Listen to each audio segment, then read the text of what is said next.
Benvingudes, benvinguts, actors i esperem que també còmplices d'aquest nou impuls que volem generar orientat al foment de la societat del coneixement per fer de Catalunya un país millor amb més i millors oportunitats. Des del Govern de la Generalitat, en concret des del Departament d'Empresa i Coneixement, però evidentment que hi ha altres departaments implicats, ens acompanyen avui també representació del Departament de Polítiques Digitals, evidentment el Departament d'Educació, per bé que aquesta idea que has llançat tu de l'antidisciplinarietat, jo et diré que si fem interdisciplinaritat ja serà molt, Genís, a l'administració. L'anti ens costarà una mica més de practicar. Doncs deia, des d'aquest departament tenim el ferm convenciment que aquest pacte ha de ser una eina clau perquè Catalunya avanci cap a una societat pròpia de països social i econòmicament capdavanters. La considerem una qüestió tan urgent com important i per assolir aquest objectiu és que no hi ha dreceres. Aquesta mateixa idea ha estat ja integrada en pactes i plans estratègics sectorials que s'han desenvolupat en els darrers anys a Catalunya, però les transformacions disruptives derivades de l'evolució exponencial de les noves tecnologies ens exigeixen que la generació de coneixement sigui continuada. Coneixements que també caldrà incorporar de la manera més ràpida i més eficient possible al mercat, als nous productes i els processos integrant la innovació. I és precisament amb aquesta vocació que tirem endavant aquest Pacte Nacional per a la Societat del Coneixement que ha d'impulsar una estratègia compartida entre l'àmbit de l'educació superior, la recerca, la innovació, l'economia productiva i el teixit empresarial que la genera, a més del conjunt d'agents polítics i socials. Comptem amb tothom. Tothom és convidat a participar en el disseny d'aquesta estratègia. El pacte permetrà crear el marc de reflexió i de referència de les futures polítiques en matèria d'universitats, recerca i innovació, que ha de contribuir a que el percentatge d'activitat econòmica basada en el coneixement propi se situï en valors comparables als dels països més avançats. I aquest pacte vol ser sobretot efectiu. L'hem de poder concretar i valorar-ne els resultats i fer-ne seguiment i analitzar-ne els indicadors. A principis del segle XIX, Catalunya va ser l'única zona del sud d'Europa a la que es va incorporar a la revolució industrial sense tenir recursos propis. I ho va fer gràcies al talent, als recursos humans i a la creativitat. Ara la història ens situa davant d'una cruïlla molt similar. En el nou entorn de la indústria 4.0 no estem únicament davant d'un canvi de model productiu. Estem davant d'una transformació global, ara s'ha esmentat, que incideix en les nostres empreses, sí, però també en les nostres entitats generadores de coneixement, les universitats, els centres de recerca i tecnològics, els hospitals i tants d'altres. La robòtica, per esmentar-ne alguns, l'internet de les coses, l'intel·ligència artificial o la impressió en 3D, per exemple, ens marcaran i afectaran no únicament la competitivitat del nostre teixit productiu, sinó també la nostra manera de pensar i entendre. Perquè no es tracta únicament d'empreses competitives, es tracta sobretot de quin tipus de societat volem, de quin tipus de país volem. I quan ens preguntem quin tipus de societat volem, quin tipus d'economia productiva volem, la resposta és clara. Volem una societat on el coneixement sigui la base del creixement. Volem que el coneixement derivat de l'educació superior, la recerca i la innovació garanteixi una economia sostenible, integradora, innovadora i oberta al món. Perquè aquesta evolució es trasllada en molts àmbits. N'esmento dues mostres. És gràcies al coneixement i la innovació que, per exemple, podem comptar amb un nou mètode de diagnosi no invasiu que permet identificar malalties renals a partir d'una sola gota de sang del pacient. I, a més, fer-ho només en 5 minuts des de la consulta mèdica o des del domicili del pacient. Un mètode, per cert, desenvolupat a Catalunya i que ja ha estat validat per l'Hospital Clínic de Barcelona. Un altre exemple. El coneixement que afavoreix la qualitat de vida de tots nosaltres, però que també està al servei del desenvolupament de l'economia i de les nostres empreses. En aquest cas, per exemple, és aquest cas, per exemple, el de la tecnologia de simulació informàtica, també catalana, per avaluar l'impacte de les erupcions volcàniques en el sector de l'aviació. Una forma efectiva de garantir la seguretat dels viatgers, però també la d'estalviar immenses pèrdues econòmiques que comporta el tancament de l'espai aeri i la cancel·lació de vols. El coneixement és quelcom que podem generar o que podem comprar, però generar-lo ens marca la diferència. Els països no inverteixen en coneixement perquè siguin rics. Són rics precisament, esdevenen rics perquè inverteixen en coneixement. Alguns països són més desenvolupats socialment perquè hi van invertir en el seu coneixement i podran sostenir el seu desenvolupament perquè hi segueixen invertint. El coneixement és un indicador en ell mateix per entendre com funciona una societat i quins són els seus reptes reals. Ens permet tenir una major llibertat en tots els àmbits per fer créixer un país amb una idea sostenible i precisa. No jugar aquesta partida provocaria que la societat catalana quedés estàtica davant aquesta evolució permanent. El coneixement és, doncs, la recepta que ens garanteix la llibertat enfront de la dependència. Ens volem conscients de les nostres necessitats i hàbils per afrontar les solucions que calguin, avui i demà. Tenim la capacitat de generar coneixement i tampoc ens falta l'ambició. Com a consellera d'Empresa i Coneixement us asseguro que comparteixo plenament aquest convenciment.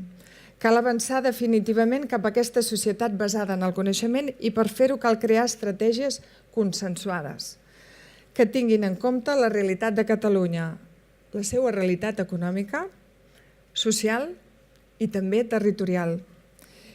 Hem d'afavorir les dinàmiques de participació i de diàleg. No podem afrontar un repte d'aquesta magnitud sense buscar consens. Entre tots els agents del coneixement hem de crear el marc de treball participatiu més propici. I des del Govern aportarem tots els mitjans necessaris per dur a terme aquest repte que només reeixirà gràcies a la intel·ligència col·lectiva. Si partim d'aquest convenciment col·lectiu i afrontem aquest repte compartit, segur que ens en sortirem. Recollim la bona feina feta que ja s'ha fet i que s'està fent des de diferents sectors. Aquí voldria afegir que recollim també l'esperit i en aquest sentit permeteu-me que introdueixi, i crec que és de dignitat i justícia fer-ho, converses que tenia aquest mateix dilluns amb algun dels companys que malauradament han d'afrontar ara no només aquestes penes de presó preventiva que estan ja suportant des de fa mesos, sinó un judici totalment desproporcionat. Compartia amb alguns dels consellers, els compartia aquest pacte, els donava a conèixer que avui el presentaríem i no us podeu imaginar com d'inquiets i de preguntes em feien en tot això, respecte a aquest tema. Per tant, doncs, quan deia que recollim la feina feta, també recollim el testimoni, el missatge, l'obligació que tenim de tirar endavant aquesta societat malgrat aquest context que estem vivint tan i tan complex. Perquè si una cosa ens van dir és governeu i exerciu com a govern en les institucions del nostre país. Per tant, doncs, deia aquesta feina que s'ha fet i que s'està fent des de diferents sectors. Els fruits d'altres plans i estratègies desenvolupades, com ara el PERIS amb l'àmbit de la salut o el PRITAC amb l'àmbit agroalimentari. També recollim iniciatives amb la categoria de pactes nacionals, com ara el Pacte Nacional per la Indústria, que vaig tenir l'honor de començar a executar en la meva anterior responsabilitat com a directora general d'Indústria, o també el Pacte Nacional per la Societat Digital, sense oblidar altres iniciatives totalment consolidades, com el Pacte Nacional per la Recerca i la Innovació, que es va impulsar l'any 2008. Precisament, la Secretaria d'Universitats i Recerca i la Secretaria d'Empresa i Competitivitat, integrades en aquesta conselleria, han recollit el repte de fer un pas més enllà d'aquestes múltiples i profitoses estratègies sectorials. Els dos secretaris que avui ens acompanyen, el secretari Francesc Xavier Grau i el secretari Joaquim Ferrer, els agraeixo ser conscients i entomar que els departaments han de saber sumar, però és que a més s'han compromès a saber multiplicar. Caldrà un diàleg Caldrà un diàleg més intens entre l'educació superior, la recerca, la innovació, l'empresa i la societat. Hem d'avançar cap a un enfocament ampli d'allò que anomenem innovació i que no es refereix únicament a les millores tecnològiques, sinó que també inclou innovacions socials i innovacions econòmiques. En l'objectiu de maximitzar l'eficiència d'aquesta interacció a tots nivells neix aquest pacte. Deia que som ambiciosos. El país, a banda, ens ho exigeix. Amb aquest pacte perseguim que Catalunya passi de ser un país moderadament innovador, tal com es defineix en l'últim informe del Regional Innovation Scoreboard, elaborat per la Unió Europea, a ser un país líder en innovació. Dels 18 indicadors que analitza l'informe, Catalunya se situa per sobre de l'índex agregat europeu en 9 d'ells. Som bons en educació superior, en tots els indicadors relatius a publicacions científiques, en les sol·licituds de marca comercial i en les sol·licituds de disseny. També tenim un semàfor verd en l'ocupació en la indústria de molt alta tecnologia i serveis intensius al coneixement, així com en les exportacions de molta alta tecnologia i en la comercialització de nous productes i firmes innovadores. Però també tenim aspectes a millorar. Un d'ells, la formació contínua, l'altre, la protecció de la propietat intel·lectual. I també hem d'avançar en la innovació del producte, la innovació en els processos, l'organització i el màrqueting, així com en les capacitats internes i en la col·laboració entre petites i mitjanes empreses. Són reptes molt importants relacionats amb l'organització del sistema superior de formació i amb la capacitat d'enfortir els circuits entre empreses i sistemes de recerca.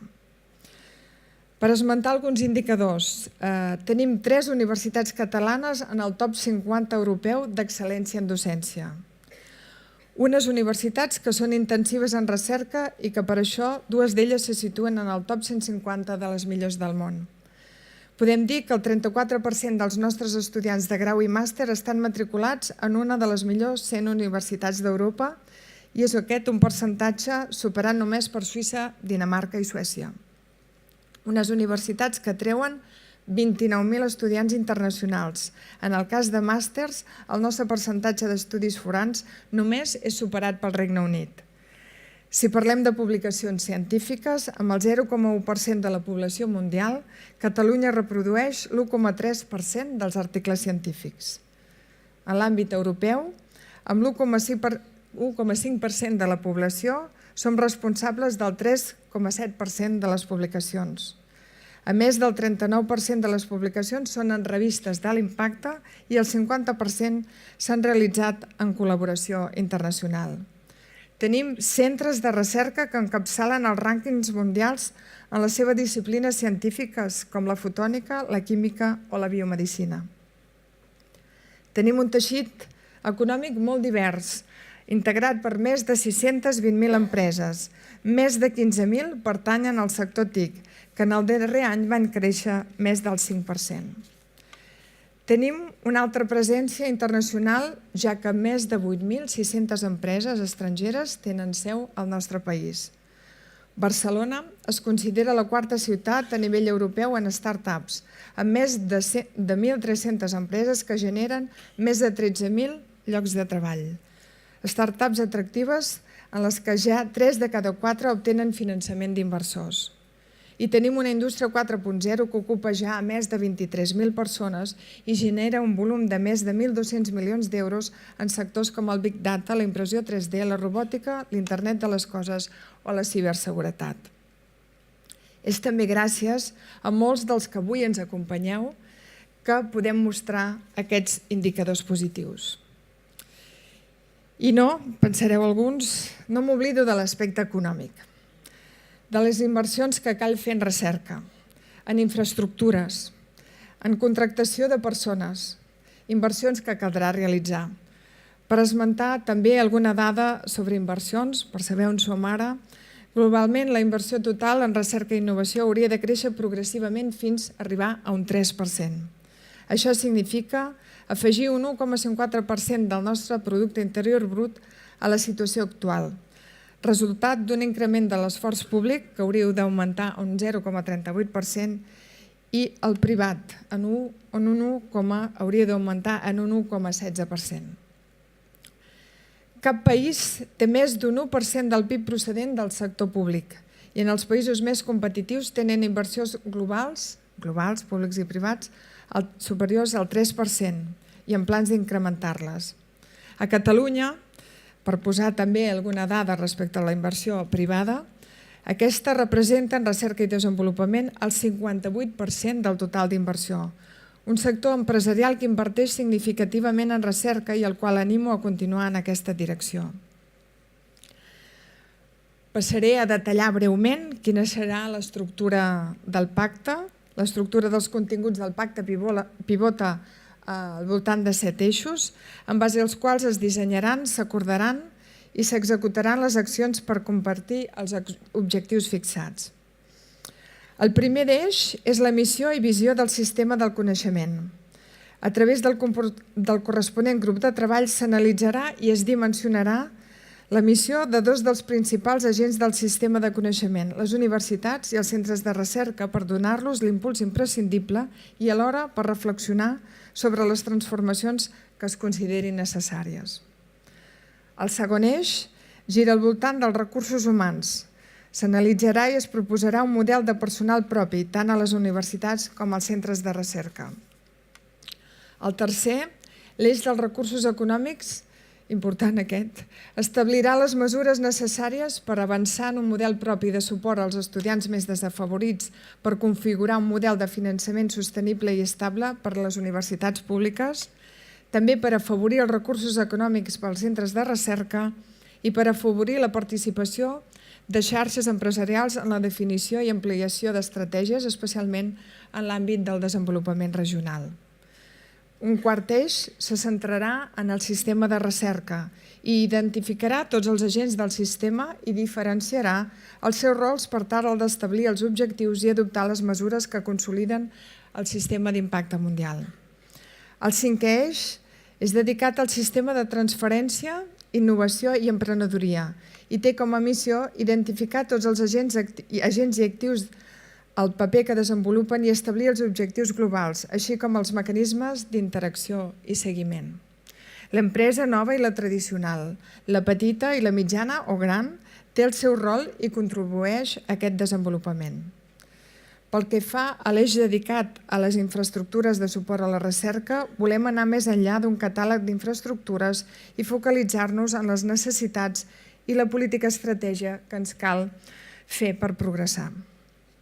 L'últim eix recull l'acord amb aquesta vocació transversal i de consens i és el component regional. Aquest grup dedicat a analitzar la interacció amb el territori i les ciutats treballarà per a la corresponsabilitat de les regions de Catalunya en el desenvolupament de les polítiques d'innovació gràcies a la connexió entre l'educació superior, la recerca i el teixit industrial. Tenim una xarxa de ciutats mitjanes universitàries amb potencialitats encara per descobrir i que cal alinear en les polítiques i accions creant nodes de desenvolupament, perquè tot succeeix en territoris i ciutats on viuen, pensen i actuen les persones. I sí, combinarem el pacte, l'evolució del pacte, amb l'activitat legislativa. Ho esmentava fa pocs dies, amb la llei de la ciència, per dotar de cobertura jurídica la que li correspon a l'activitat de recerca. I també amb la llei d'empreses emergents, tecnologia i disrupció. A més, òbviament, de la gestió dels recursos disponibles orientats a l'accés equitatiu per garantir els estudis de formació superior i màster. Perquè ens preocupa l'accés. I ens preocupa també la gestió, aquí s'ha esmentat, n'haurem també de parlar, la gestió del coneixement. És un dels altres temes cabdals a tractar. Per tant, doncs, volem que el coneixement impregni l'economia productiva per tal de fer-la innovadora, integradora, sostenible i oberta al món. Només el coneixement genera societats cultes i avançades i només les societats cultes i avançades poden arribar a ser lliures. Ara, passar de l'abstracció a la concreció, passar de les paraules als fets, només depèn de dues coses. de tots nosaltres i de la nostra generositat transgeneracional, de la nostra voluntat i de quina societat volem deixar a les següents generacions. Moltes gràcies.